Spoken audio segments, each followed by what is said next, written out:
আজ বানাবো তিল পটল। খেতে অপূর্ব লাগবে। ভাত কিংবা রুটি পরোটার সঙ্গে পরিবেশন করতে পারেন। তার জন্য শুকনো কড়াইতে বেশ কিছুটা পরিমাণে তেল আমি লাল লাল করে ভেজে তুলে নেব।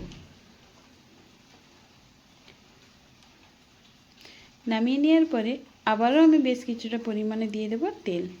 সর্ষের তেলটা গরম হয়ে গেলেই কেটে রাখা পটলগুলো হালকা লবণ হলুদ দিয়ে আমি লাল করে ভেজে নেব।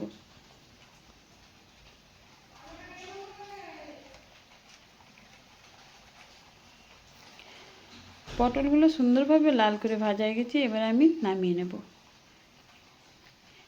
কড়াইতে দেবো আরও 2 চামচ সর্ষের তেল। তেলটা গরম হয়ে গেলেই দিয়ে দেবো কালো জিরে, শুকনো লঙ্কা ফোড়ন।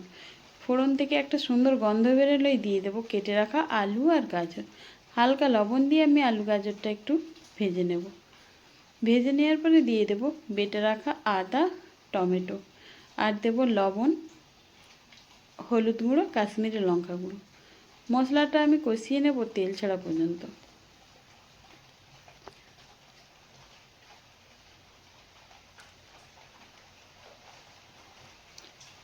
সুন্দরভাবে মশলাটা কষানো হয়ে গেছে, মশলা থেকে তেলটাও ছেড়ে দিয়েছি।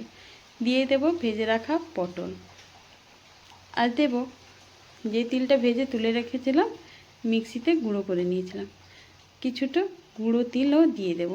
আবারও একটু নাড়াচাড়া করে দিয়ে দেব জল, তবে খুব বেশি জল প্রয়োজন হবে না। অল্প জল দিয়ে ঢাকা দিয়ে সেদ্ধ হতে দেব।